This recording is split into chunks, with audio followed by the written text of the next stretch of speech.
We'll remove them for now, along with the bone here and here, to give ourselves a clear look at the medial wall of the tympanic cavity.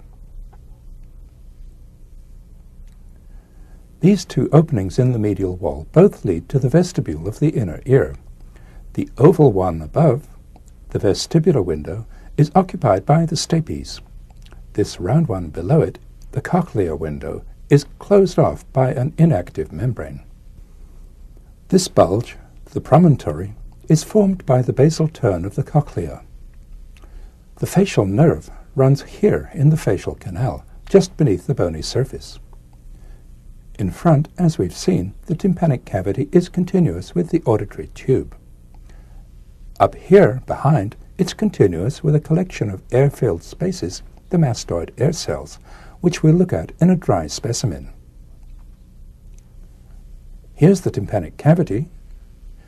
In this skull, we've made an opening in the upper part of the mastoid process to expose the mastoid air cells. Here are the air cells. The tympanic cavity is through here. The mastoid air cells don't go anywhere. Collectively, they're a dead end. Now we'll put the three auditory ossicles back into the picture. They're the stapes, the incus, and the malleus. We'll start with the tiny stapes, the smallest bone in the body. The stapes consists of a head, which articulates with the incus, an arch that's formed by the posterior crus and anterior crus, and an oval base, or footplate, which occupies the vestibular window. Here's the vestibular window. We'll add the stapes to the picture. The edge of the footplate is attached to the inside of the window by a membrane that allows it to move. Movement of the stapes sets up sound vibrations in the perilymph of the inner ear. The tendon of the tiny stapedius muscle, which we'll add to the picture, is attached to the head of the stapes from behind. Here's the tendon of stapedius. Its muscle belly is enclosed in bone back here. The stapedius muscle tilts the stapes backwards. The head of the stapes articulates with the incus, which we'll add to the picture. Here's the incus. The incus moves the stapes and is in turn moved by the malleus. The incus has a body, a short crus, and a long crus. The long crus curves medially, ending at the lenticular process, which articulates with the stapes. The short crus points backwards. The tip of the short crus is tethered to the wall of the tympanic cavity here by the posterior ligament of the incus. On the front of the body of the incus, there's a saddle-shaped joint surface at which the incus articulates with the malleus. Here's the joint surface.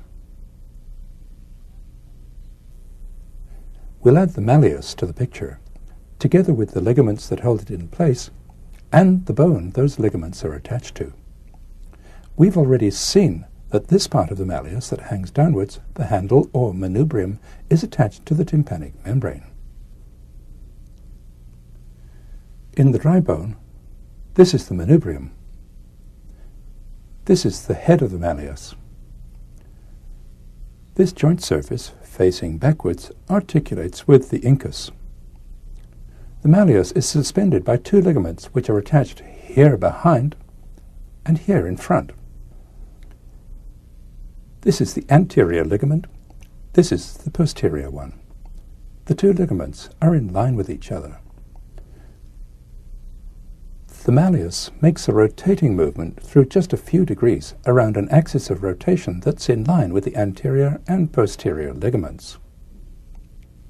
There's very little movement at the joint between the malleus and the incus. The two bones move together. The movement of the lenticular process causes a tilting movement of the stapes. Movement of the stapes is restrained by the action of the stapedius muscle. Movement of the malleus is restrained in a similar way by a second small muscle, the tensor tympani. Here's the tendon of the tensor tympani. The tensor tympani muscle is enclosed in a bony tunnel here above and parallel to the auditory tube. Its tendon turns a corner as it emerges from the bony tunnel. The tensor tympani pulls the manubrium and the tympanic membrane medially. The stapedius and tensor tympani muscles act in response to loud noise. Their action helps to protect the inner ear from noise damage. Lastly, we'll add to our picture of the tympanic cavity one highly unusual nerve, the chorda tympani. The chorda tympani, a branch of the facial nerve, emerges from bone back here, passes between the malleus and the incus, and leaves the tympanic cavity up here on its way to join the lingual nerve. As we saw in a previous section, the chorda tympani conveys the sense of taste to much of the tongue. Now, let's review what we've seen of the structures of the external and middle ear.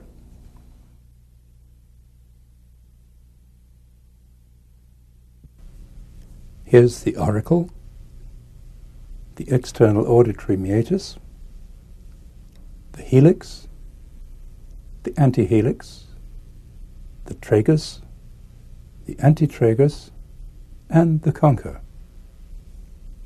Here's the cartilage of the auricle and the cartilage of the auditory meatus. Here's the tympanic membrane, the pars flaccida, the pars tensa, the umbo, and the annulus. Here's the tympanic cavity, the vestibular window, the cochlear window, and the opening for the auditory tube. Here's the malleus, the incus, and the stapes. Here's the tendon of stapedius and of tensor tympani, and here's the auditory tube.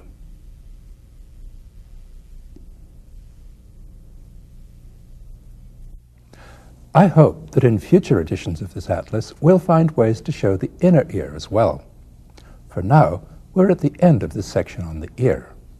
We're also at the end of this tape, the second of two that describe the head and neck. In the next and final tape in this series, we'll look at the internal organs.